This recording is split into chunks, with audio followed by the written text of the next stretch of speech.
Hi there, happy Saturday. I don't know what I filmed at the end of last week because obviously Amelia was at home on Thursday after Wednesday's being sent home from nursery the second time in 1 week. I don't remember anything.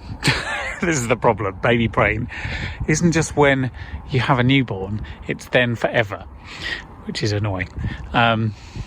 Anyway, yesterday was Friday and we went to my parents, or rather I took Amelia to my parents, and she, ran around, caused chaos and had good fun. And on the way home, it's usually a 35 to 40 minute journey in good traffic. On the way home, it took nearly an hour and a half, which is nearly a record for how terrible it was.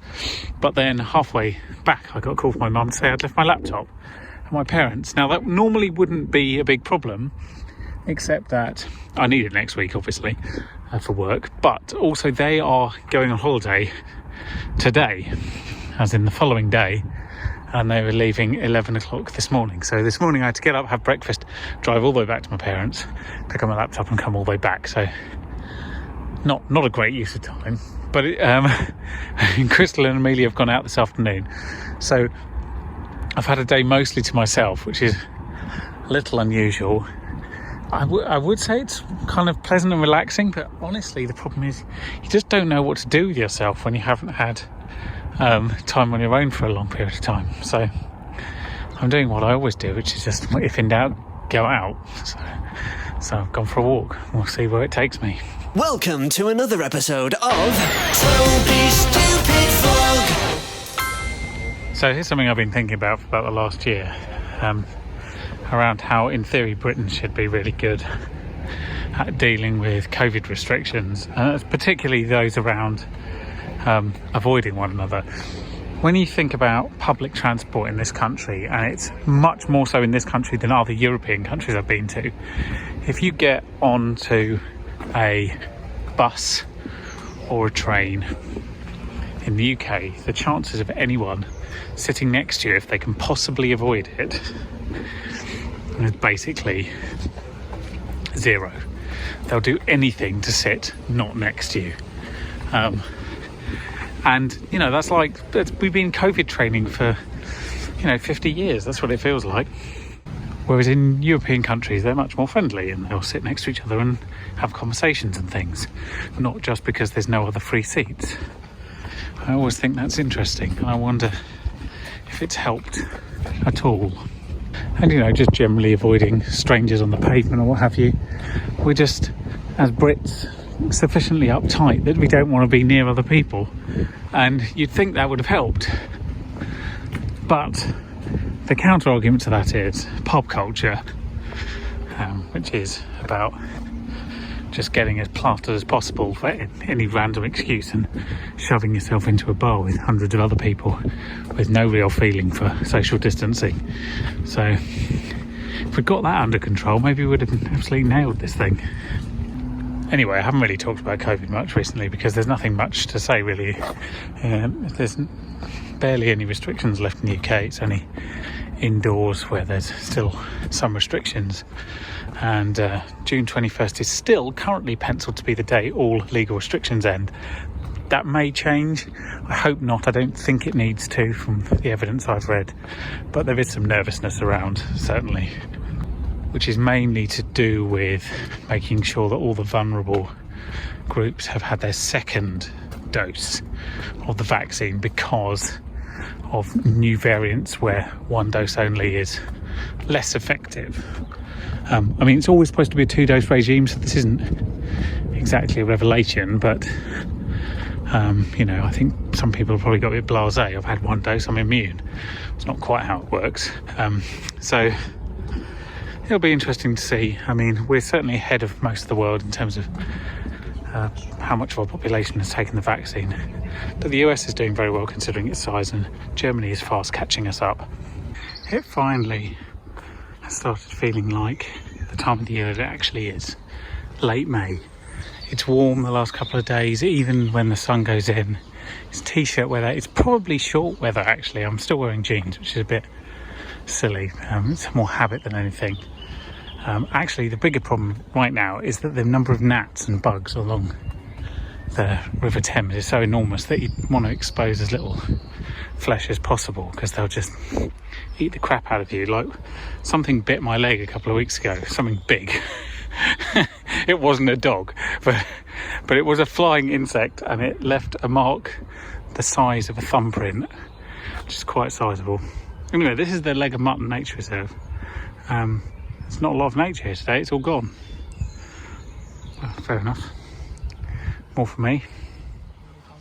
Definitely improved. But the thing is now, as soon as she gets in the car, it's like, Peppa. Yeah, it's like we're going 5 minutes into Richmond, like you're not, but then we had to, she wouldn't get into the car unless she and we're like, we're running late, okay, just watch Peppa.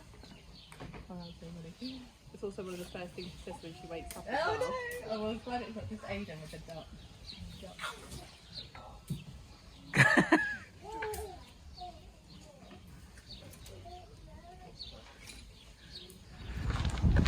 Hello, happy Tuesday.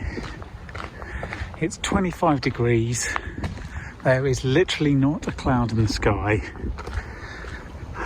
The smell of sunscreen and salt water reminds me of holidays, and it's lovely.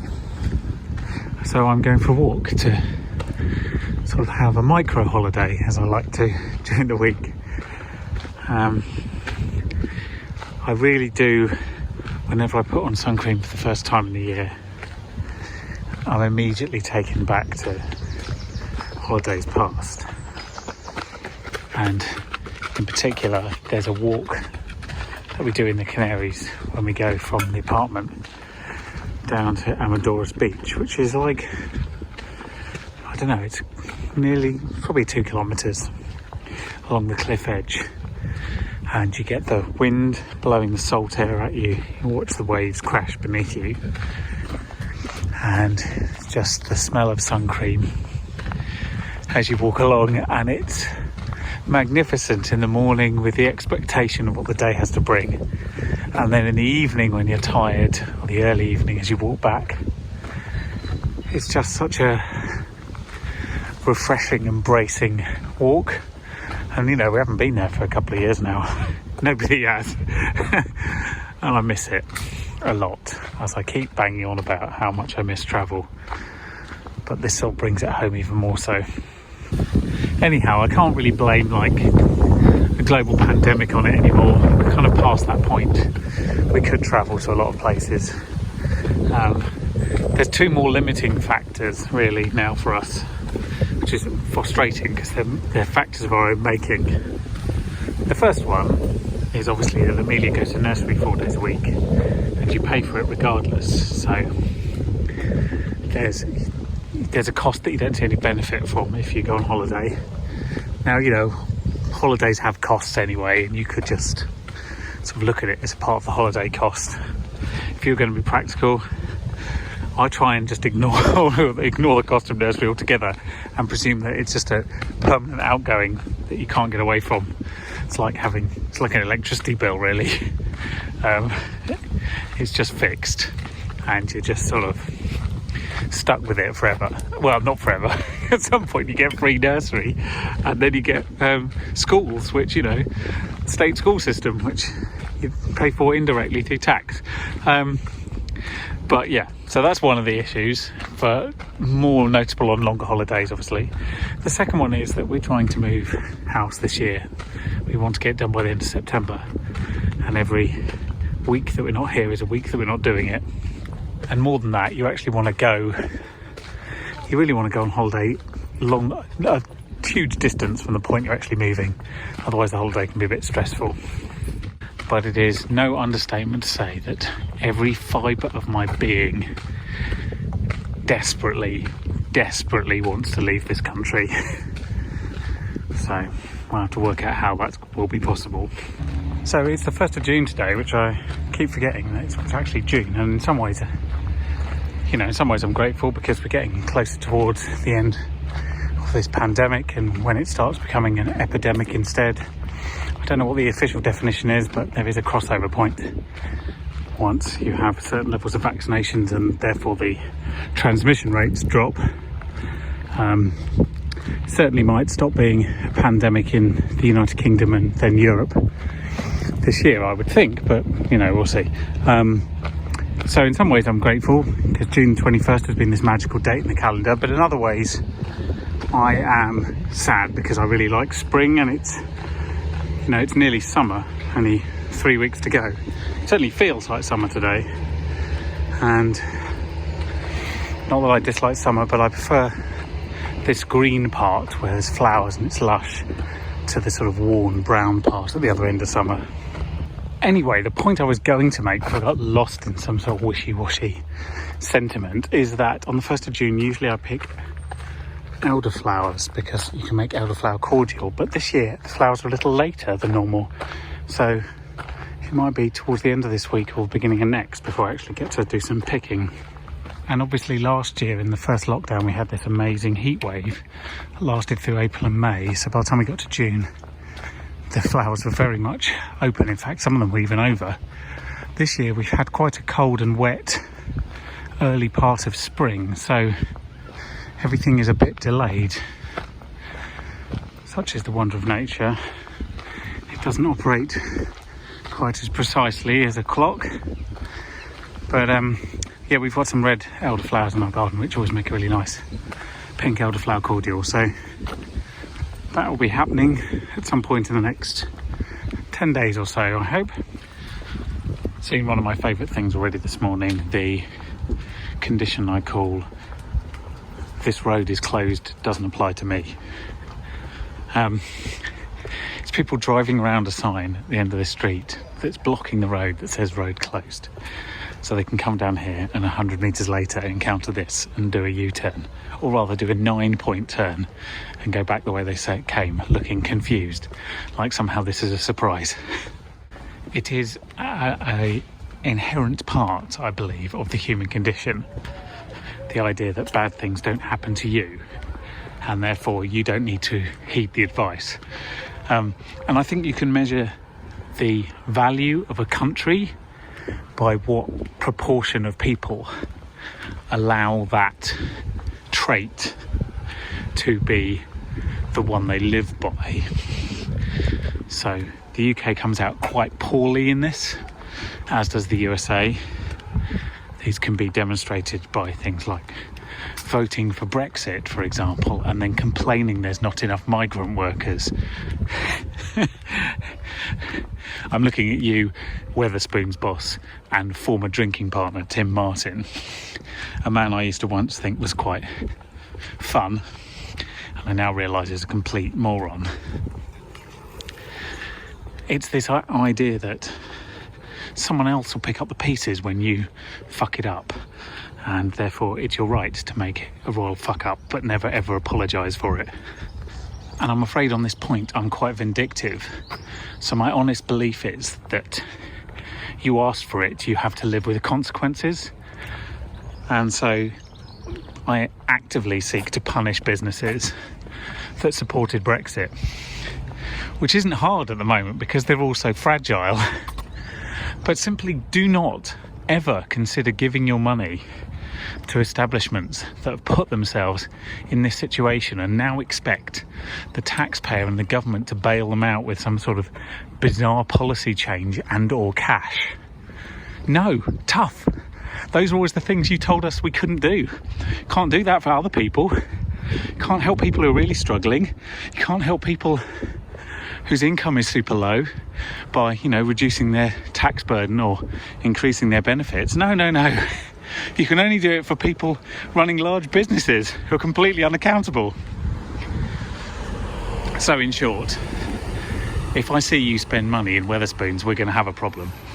Oh, but it's so cheap, I hear you moan. Oh, poor me.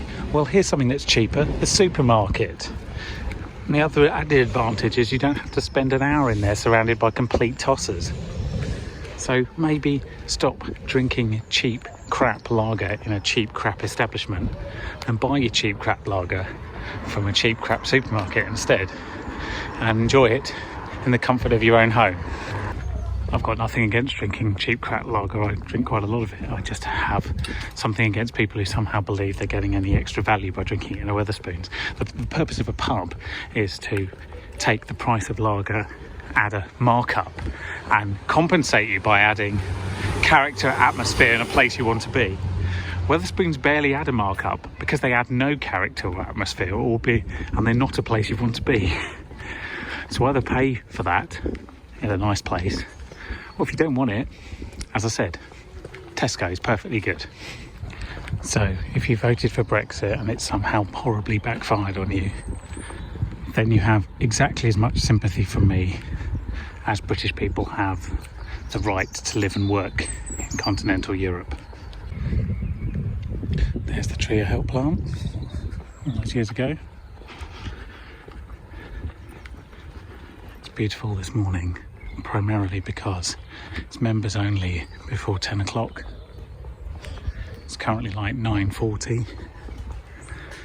I'm going to do a lap by the gardens. It's another beautiful summery day, and I've already had one compliment on my Ted Lasso AFC Richmond face mask, which I bought at the weekend in Richmond, in the tailors opposite where Ted Lasso supposedly lives. So if that means anything to you, great. If it doesn't, I would strongly recommend watching Ted Lasso on Apple TV, because as I said before, I think you can get a free year. They're not paying me, which is more the shame, if I'm honest. It's a great comedy series. It's fantastic, and you don't have to appreciate football to appreciate the show. David Attenborough says this is his favourite place on earth, which is quite a statement for a man that has been all over the world, seeing some of the world's most amazing natural highlights. But I understand why, because it has the beauty of the wild, but without the unknowns and with all the home comforts built in. So, fair play.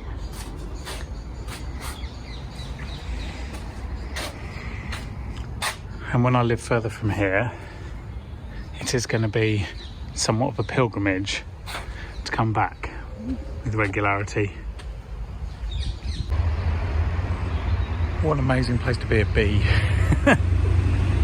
You know, I'm not angling to come back as a bee, but you know, this is the perfect time of year and possibly the best spot in London. You've got literally wildflowers at your door, but you know, if that feels like too much like laziness, then you can just go and sort of wander around here. Pretty good, pretty good. Hello, happy Thursday afternoon. I think it's time we had a little conversation about travel, COVID and vaccines, and how those three things tie together, because there's a lot of, not misinformation so much, but misunderstanding out there.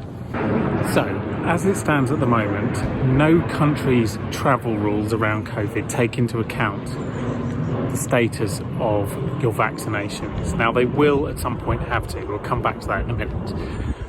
So right now in the United Kingdom today, they reviewed the countries on their green, amber and red list. And those lists are to do with the amount of testing and quarantining you need to do when you come back to the United Kingdom from those countries. So if it's a green list country, of which there's very few, Portugal being the most noticeable one, and Iceland actually, bizarrely, then when you return from them from your holidays, there's no quarantine requirement. You need to take a PCR test before you travel out the country of origin, and then another PCR test within 2 days of arriving at home. And if they're both negative, then you're all good, and that's it. So the cost is minimal, but it's not insignificant. It's like £50 a test. You probably had to pay for one to go out there.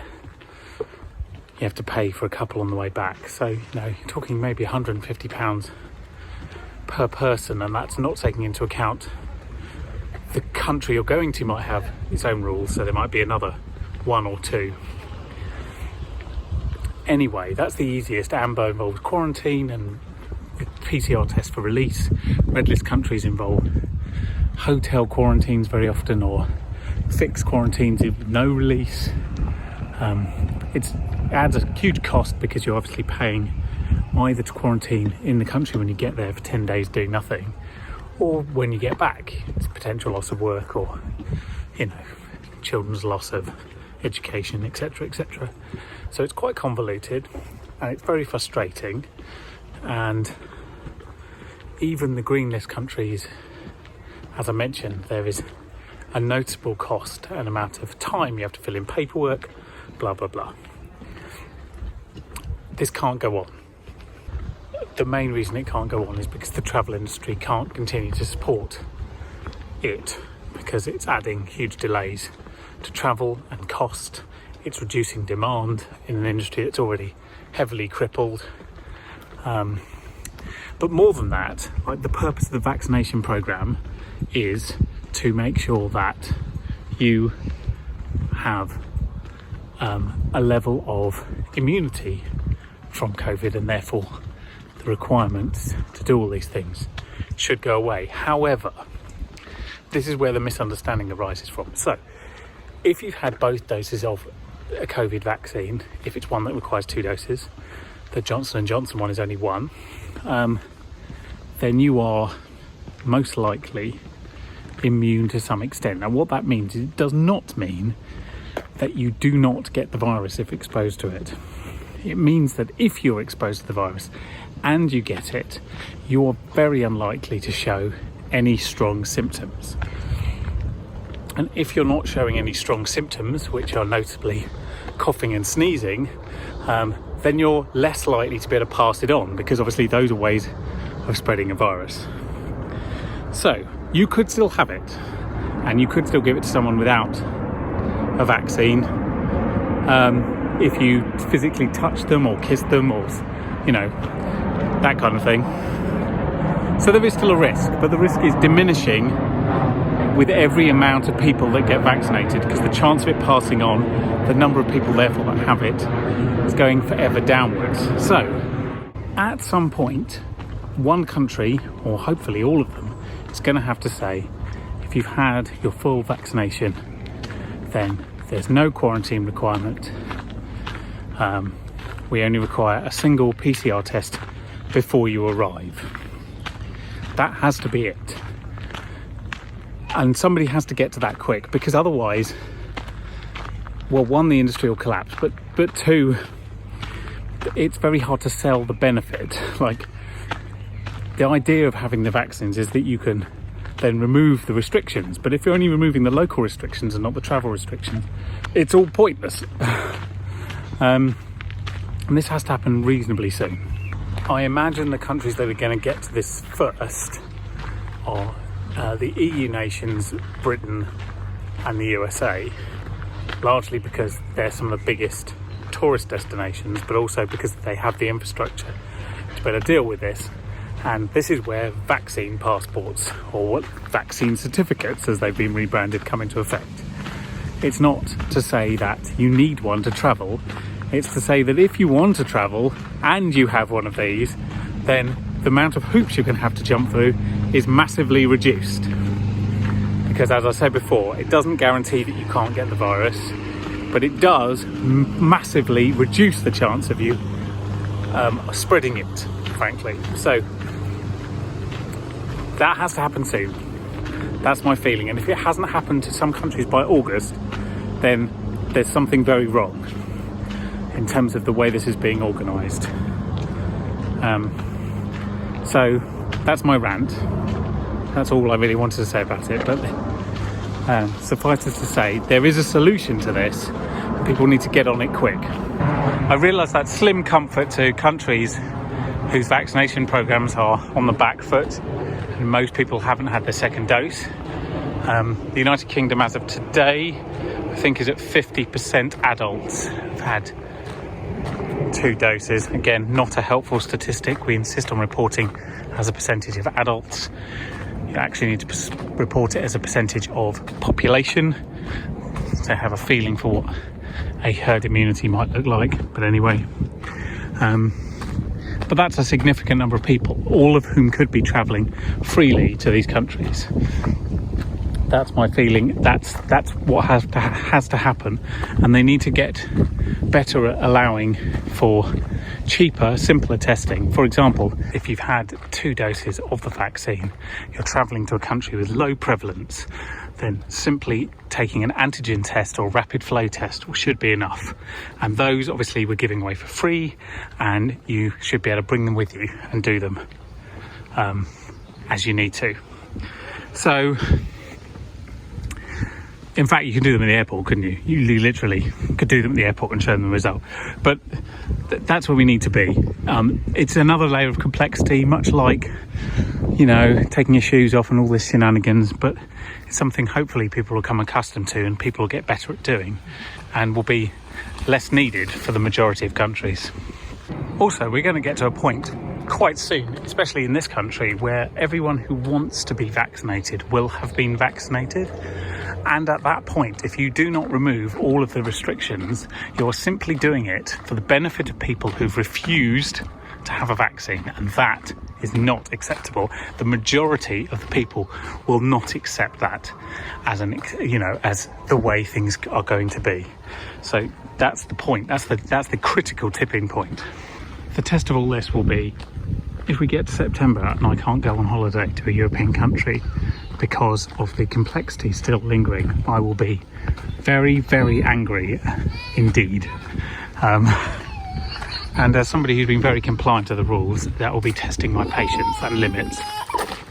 Part of it, anyway, is to do with the fact that I am quite angry about the whole situation, because I really like travelling and I realise it's a first world problem. Some of it is not, some of it is work that I cannot do because of this, or that, I mean, I could do, but the clients don't want to do because of the situation they've been put in. And there's 2 trips that I'd still quite like to do this year for work, and I'll be annoyed if neither of them come off. One to the States and one to Dublin. And the reason I'm annoyed is because it could have been handled better, and it simply hasn't been, because we're led by idiots. There are ways of managing all of this better, ways of thinking about it better. And it hasn't been done. As I mentioned, the whole lack of having COVID certificates active yet is a fine example of poor management. So hopefully this will be coming to an end in the next 2 months, but right now it angers me.